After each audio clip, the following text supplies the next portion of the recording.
For the last 3 years, I have been building a 22-foot long car that looks like I am compensating for something. And with the recent paint job and stickering, it is really, truly ready to go fast. Assuming the salt is good and the car is reliable, I will be accelerating it to its maximum velocity at Speed Week at the Bonneville Salt Flats this year. But before it sees the salt, it needs to see the dust. The dusty lake bed of El Mirage, the slower, closer-to-me cousin of the Salt Flats. El Mirage land speed racing is shorter, only 1.3 miles, and therefore slower, but it comes with its own unique challenges, and I got to get up close and personal with those challenges this past weekend.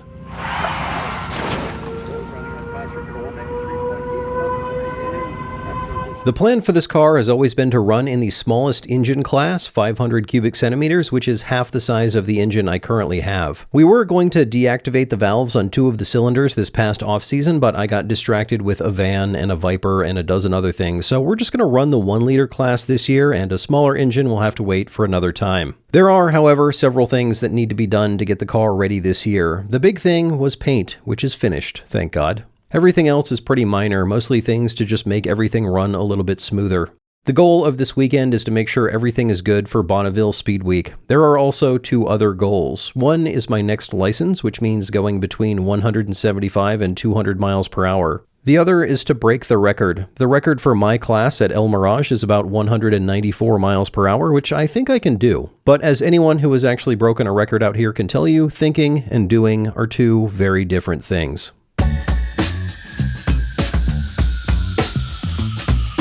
The shifting last year was slower than I'd like. I use a bottle of pressurized air going to solenoids and a pneumatic cylinder. I increased the size of the cylinder from 3/4 of an inch to just over 1 inch. This gives about twice the shifting force, and it was the largest cylinder I could fit without any other modifications. A lot of these changes are done with a focus on minimum effort that will work correctly, because good enough is good enough.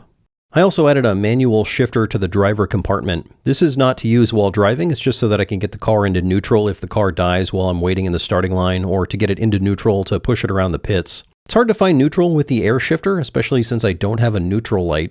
Previously, the only way to get into neutral was to remove the engine cover, which is kind of a pain. So I ran a push-pull cable through the firewall and over the top of the frame, just to the left of the driver, and I 3D printed a little handle to shift with. This added enough friction that the shifting return spring inside the transmission was just barely not adequate, so I added a couple of extra springs to help get it back to center after a shift. I moved the whole handlebar away from me about 3/4 of an inch. While I'm sitting in the car without seatbelts on, the handlebars are in a great spot, but once the belts get tightened, it moves my shoulders down far enough that the handlebars are too close. I chose 3/4 of an inch because that was the farthest I could get it back without a huge tear up. I took out this big T-shaped structure and cut a new pivot hole for the handlebars back and then welded washers on the top and bottom. Then I adjusted the push rods for the steering all the way in. This is much better. I also reprinted my throttle twist assembly. I made this on my Bamboo last year using polycarbonate, but it started to crack because I clamped it down too tight. It was also digging into my hand a little bit, so I made it narrower and chamfered the edge. I added a quick release for the net that keeps my legs in the car. It's hard to get in and out of the car with this thing in place, so I made a spring-loaded slide release, similar to what you'd see on a race car window net. This will be excellent if I'm ever on fire and want to get out of the car quickly. I added a heat shield to the side of the exhaust to protect the bodywork, and these stickers, like "Throw Bread on Me" and "Space Gay Sex." We flushed out the coolant system with a hose and then filled it with fresh distilled water because the old stuff was looking kind of gross. It's hard to fill this engine with the thermostat in, so I removed it. I have a separate front water tank that runs through a heat exchanger with an electric pump, and I just programmed an output from the engine control to turn the pump on at 175 degrees, so I don't need the thermostat at all anymore. I welded on an adapter to an old muffler so we could start the engine in my garage without pissing off all of my neighbors. After 6 months of sitting, it pretty much just started right up.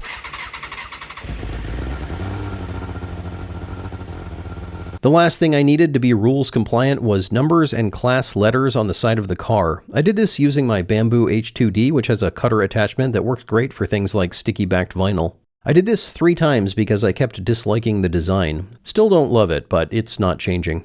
By the way, the 3D printer has been a huge help in this build. Bamboo supports this channel, and they are currently having their anniversary sale with some pretty good deals. So now would be a good time to get a printer if you've had your eye on one. I'll drop a link in the description.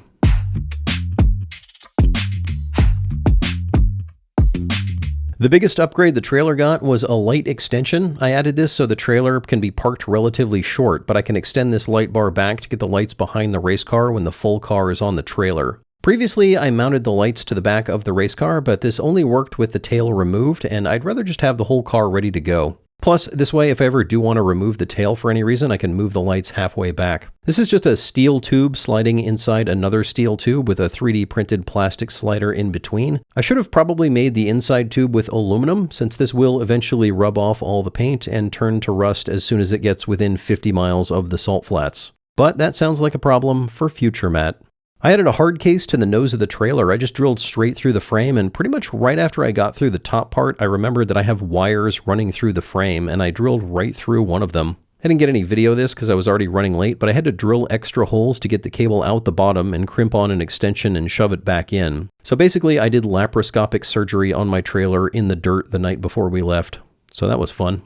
We also added an extra pulley in the trailer lifting mechanism. This doubles the lifting force and cuts the speed in half. We didn't do it for the extra force, we did it to slow it down. It was moving too fast and that made it hard to get nicely on the trailer. As for pushing the car, we made a mount for the push plate on the van. This just clips into the tow hooks on the front and screws into a rivet nut we added to the steel front bumper. I also welded on an extension for the push roller on the rear of the race car to give it a little more space to the parachutes.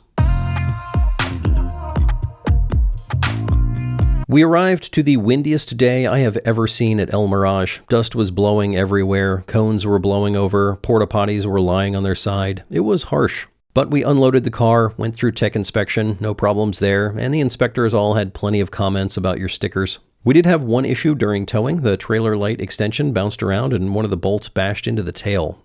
Thankfully, Chuck was there to keep it all somewhat together. By the way, I had about 100 comments from people asking me if I was going to clear coat the stickers. I'm not. This car will be out in the sunlight probably 10 whole days a year, so I'm not worried about them getting sun bleached. And I don't think the stickers are going to come flying off at speed. All of the cars out here have stickers for sponsors, numbers, and class, and there aren't stickers flying off. This one might not make it, but the rest of them I'm pretty confident about. And if a sticker gets too worn or comes off, it will get replaced with another sticker. Survival of the stickiest. By the way, I found out a couple of months ago that I have a friend of a friend over at Cover King, so I asked if they could make me a custom car cover based on my CAD model. I sent them the STL file and they made me this awesome cover that is great quality and perfectly fits the car. And they made me an indoor cover too. So big thanks to Cover King. If you need a custom car cover or just a regular car cover, check them out. After a nice night of relaxing by the fire, the racing started. We got in line and immediately had a problem. The front cable slipped off the pulley and got wedged in between the side of the pulley and the frame, so we had to get a floor jack, hammer out the bolt and pulley, and get it all reset. This was not a failure mode I had expected, but we got it fixed pretty quickly. But then I had to quickly get suited up and ready to go. Once I got in, we pushed up to the line and got the go-ahead. This is where things continued to go wrong. The car kept creeping forward. I had the clutch pulled in and the car kept rolling. I thought that the push truck was pushing me, and the push truck driver thought that I was driving away, so we ended up with a bit of a bump. Ooh, that hurt. I started the car back up and realized there was something wrong with my clutch or my brakes, or both. They were both working, but not well. In any case, we finally managed to get a start, and I took off into the dust, into a lot of dust. The car ran great, the engine was pulling, it was shifting, it felt stable at speed. I was climbing up through the speed, but dust kept coming into the cockpit. This is very common at El Mirage. You have to completely seal off the driver compartment from dust, and mine was apparently not well sealed. About halfway down the course, I couldn't see out the front anymore, but I could still see the cones to my side, so I knew I was going the right way. And then it got so bad I couldn't see my speedometer anymore, so I didn't know how fast I was going. And then I hit a big bump, and I thought this all seemed pretty sketchy, so I let off the throttle, and about 5 seconds later coasted through the finish line. It took me a minute to get my parachute out because I was focused on the cones to my sides, making sure I wasn't going to hit one. I got out the chute and coasted to a stop. Here's the weird thing. We didn't really change anything from last time. The body got painted and there were a couple of small things, but this time had way more dust than last time. I don't know if the surface was different or some minor change we made had a big effect, but I couldn't see. I had added this diverter last time to keep the dust off the windshield, but it just blasted it out to the sides, possibly causing more swirling and dust. I actually did hit my goal of 175 miles per hour, but I did it before the finish line. That bump, I hit it at 179.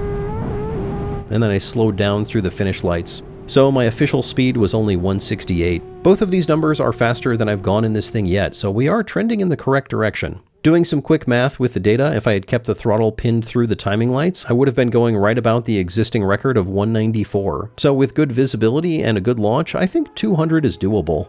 A good launch is important, and remember all those shenanigans at the starting line? Well, I have one fluid reservoir feeding my brake and clutch, and somehow air got in there. So I had clutch and brake, but the clutch wouldn't fully disengage and the brakes were kind of weak. And the worst part of the whole run, that unicorn sticker somehow got decapitated. So we had a few things to fix. I hate this single reservoir tie wire solution back here, and I should have changed this a while ago.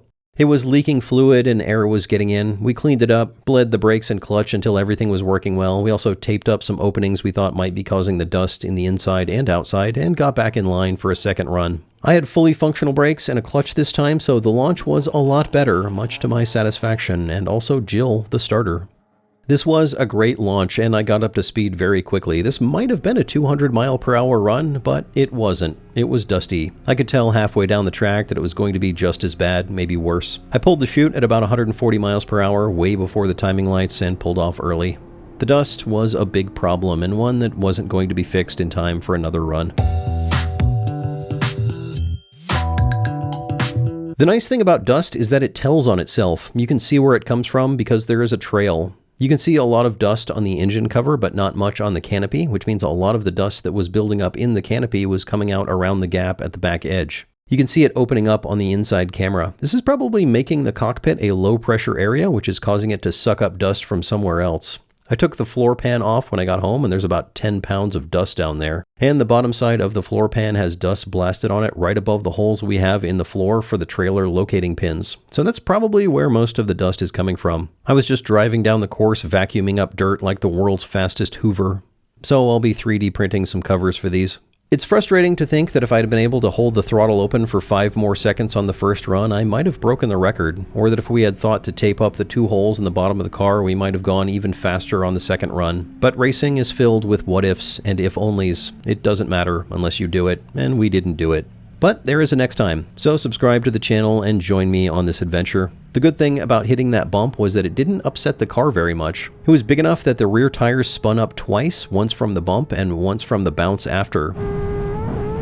This gave me a lot of confidence in the stability of the car, which it definitely did not have the last time I was at Bonneville without a body. We packed up and got ready to leave. I tried to extend the trailer light bar, but it wouldn't budge, so I yanked on it while Dave bashed the other end with a mallet until someone pointed out that the electrical cable was still connected. Oh, wait, stop. It had been a long day, but with that fixed, it was real easy. A couple people from the Superfast Matt Discord showed up in a boat. A 3.8-liter, 3-wheeled, supercharged boat that can apparently do wheelies. I was convinced to go for a drive, and I gotta say, after going nearly 180 miles per hour blind from dust, the sketchiest thing I did all weekend was drive this boat. Be sure to check out the Superfast Matt Discord if you're into that kind of thing. I'm gonna get back to fixing a bunch of little things on the race car so I can have it ready for Bonneville Speed Week. Thanks for watching. See you next time. Used to be that you had to impress people to get people to watch your show, but now all you have to do is impress the algorithm. So do me a favor, hit that subscribe button. It actually helps the channel a lot. And of course, all hail the algorithm.